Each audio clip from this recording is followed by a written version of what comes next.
Hello tout le monde, bienvenue dans cette nouvelle vidéo. Je suis trop contente de vous retrouver dans cette nouvelle vidéo. Revenons à nos classiques. On a tous et toutes déjà regardé un Disney avec des princesses, que ce soit Blanche-Neige, Aurore... Et ma mémoire me fait défaut. Mais aujourd'hui, on va plus loin que ce monde de bisounours. La question que je me suis posée pour faire cette vidéo YouTube, c'est qu'est-ce qu'il se cache derrière toutes ces princesses? Parlons d'Aurore. Après sa naissance, 3 bonnes fées arrivent et lui donnent des dons. Une jolie voix et la beauté. Mais après, il y a une méchante fée qui arrive, qui lance une malédiction au bébé Aurore en disant que à son 16e anniversaire, elle mourra. Mais la 3e fée qui n'a pas donné son don essaye d'atténuer la malédiction en faisant dormir Aurore pendant 100 ans. Et bien sûr, elle se réveille grâce à un baiser d'un prince charmant. Bon, la première des choses que cette Aurore renvoie à cette nouvelle génération, aux enfants, c'est qu'on a le droit d'embrasser quelqu'un pendant qu'il dort. Et donc, c'est pas consenti. Derrière l'histoire de la princesse d'Aurore, il y a quand même le baiser sans consentement. Mais il y a pire. Elle dort pendant 100 ans, mais heureusement, ça n'empêche pas le beau prince charmant de tomber amoureux d'elle. Comme quoi, une femme belle, sans personnalité et qui dort depuis 100 ans, c'est pas contraignant. L'histoire de la princesse Aurore met vraiment sur un pied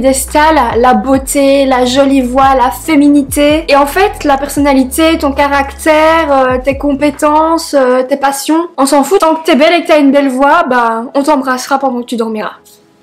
Ensuite, nous avons Jasmine. Jasmine, c'est la fille unique d'un sultan. Son seul compagnon, c'est son tigre. Elle s'ennuie beaucoup dans son palais et la vie de princesse, ça l'intéresse vraiment pas. Elle refuse tous les prétendants que son père lui propose. Au bout d'un moment, elle fuit le palais en se déguisant en mendiante. Puis elle s'attire des ennuis parce qu'elle vole une pomme pour un enfant affamé. On la poursuit et la princesse est sauvée par Aladdin. Alors là, clairement, qu'est-ce qu'on nous a renvoyé toute notre enfance? C'est que la femme est un sexe faible, qu'elle a besoin d'un homme qui doit la secourir en cas de besoin, comme si on ne pouvait pas le faire nous-mêmes. Ensuite, nous avons Ariel, et pour moi, c'est le plus choquant. Donc, Ariel est une petite sirène, son père lui interdit à elle et ses sœurs de monter à la surface parce qu'il dit que c'est dangereux. Mais un jour, elle décide d'y aller et elle sauve un prince qui était en train de se noyer. Elle tombe amoureuse, elle décide de quitter l'océan, c'est très chelou. En échange de ses jambes pendant 3 jours, Ursula, la pieuvre, je sais plus c'est qui, bah, lui coupe la langue, donc elle a des jambes pendant 3 jours mais elle ne peut plus parler. Et là, ce qu'il y a derrière cette histoire, c'est la quête absolue du mariage. Et c'est la conclusion de la plupart des contes avec des princesses. C'est qu'il faut absolument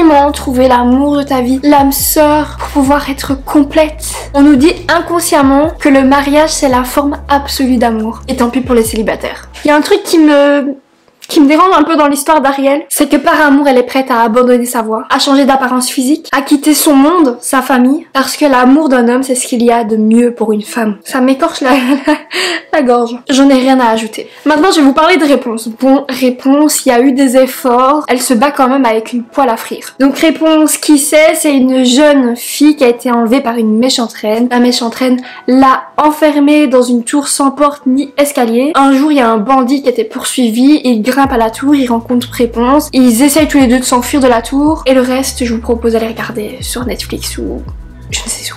Bref, qu'est-ce que nous renvoyons avec Réponse aux enfants? Il y a un gros manque de diversité. Elle est belle, elle est mince, elle est hétéro, elle a des grands yeux, elle a la peau blanche. C'est en quelque sorte l'idéal de la beauté qu'on inculque à tous les enfants et à toutes les petites filles surtout qui regardent ces princesses parce que ça a l'air tellement insignifiant mais tu grandis avec ça en tête et même moi je m'en rendais pas forcément compte et c'est vraiment choquant. Donc Réponse a clairement le corps de Barbie. Passons à l'histoire de Blanche-Neige. La méchante reine est jalouse de la beauté de Blanche-Neige et donc elle demande à un chasseur de l'emmener dans les bois pour lui arracher son cœur innocent. Mais cet homme est touché par la beauté de Blanche-Neige et lui dit de s'enfuir. Elle arrive devant une maisonnette où habite 7 nains. Elle fait le ménage et des tartes aux pommes. Puis la reine l'empoisonne avec une pomme et donc Blanche-Neige est mourante et un prince qui passait par hasard par là arrive et l'embrasse et hop, elle se réveille. Encore une fois, si on regarde l'histoire de Blanche-Neige de plus près, on se rend compte que la femme est une fée du logis, que pour s'intégrer, elle doit faire le ménage. Et je trouve que c'est une vision réductrice de la place de la femme dans la société. Il y a aussi d'autres choses. L'histoire de Blanche-Neige nous reflète que si on est jeune et jolie, on va attirer la jalousie des femmes. Solidarité féminine, 0. Et bien sûr, si on suit l'histoire de Blanche-Neige, comment trouver protection et amour? En faisant le ménage et en chantant. C'est tellement simple.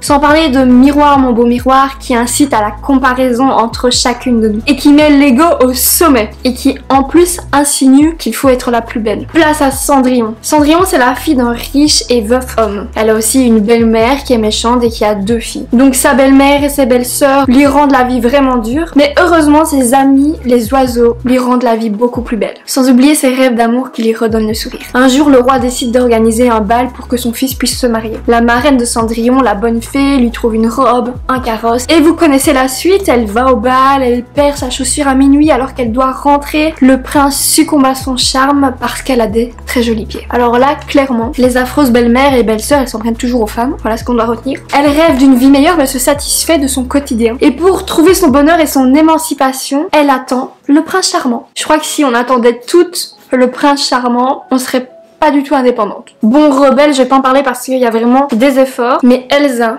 de la Reine des Neiges. Elsa est une princesse qui a des pouvoirs. Du coup, on la sépare de sa sœur et puis on l'enferme parce qu'elle est différente. Et moi, j'aime pas trop comment on caricature Elsa. Pouvoir incontrôlable, hystérique, charmante, innocente et très très naïve. Et enfin Mulan, parce que Mulan, tout le monde pense que oh, Mulan c'est la femme forte. Ben il y a quand même des stéréotypes et des choses inconscientes qu'on nous inculque sans même le savoir. Donc Mulan décide d'aller à la guerre parce que son père est trop vieux, donc elle y va à sa place, en se déguisant en garçon bien sûr. Elle sauve la Chine et au passage, elle séduit le capitaine. On pourrait croire que Mulan est un peu plus à l'image de la femme actuelle. Oui, une femme peut partir à la guerre pour épargner son père, mais à condition qu'elle tombe amoureuse de son capitaine. Bah oui. L'histoire de l'amour, le mariage. Bon, vous vous en doutez, il y a plein de conséquences qui découlent des princesses Disney parce que ça complexe la femme. Il y a une obsession de la perfection. Mince, belle, sans défaut, exagérément gentille. Les petites filles vont avoir tendance à vouloir reproduire ce qu'elles voient dans les Disney, dans les princesses, pour ressembler à ce qu'elles pensent être le modèle féminin. Et donc si elles sont pas comme ça, elles vont se créer des complexes, elles vont avoir peur du regard des autres, et il y a un mal-être qui peut et qui commence souvent. Il y a une perte d'estime de soi, de confiance en soi. Les enfants peuvent développer le syndrome de la princesse. Donc ça, c'est un syndrome qui encourage à la superficialité. Oh, j'ai eu du mal. Et donc l'oubli des vraies valeurs. Et donc par exemple les petites filles vont penser que si elles sont belles, si elles sont bien habillées, c'est plus important que leur personnalité. Et inconsciemment aussi elles se disent donc je suis belle, je suis bien habillée, donc un mec pour moi. Et tout ça peut créer une dissonance cognitive. La dissonance cognitive, c'est une tension interne propre au système de pensée, croyances, émotions, attitudes, d'une personne quand plusieurs d'entre elles entrent en contradiction. C'est par exemple avoir du mal à comprendre pourquoi l'intelligence et la générosité sont des valeurs beaucoup plus importantes que la beauté. Voilà, c'est tout pour cette vidéo, j'espère que vous l'avez kiffé. Moi, j'ai appris plein de choses et une chose est sûre, je ne verrai plus les princesses de la même manière. Je vous souhaite de passer une excellente journée, je vous fais de gros bisous. À très vite, prenez soin de vous, bye.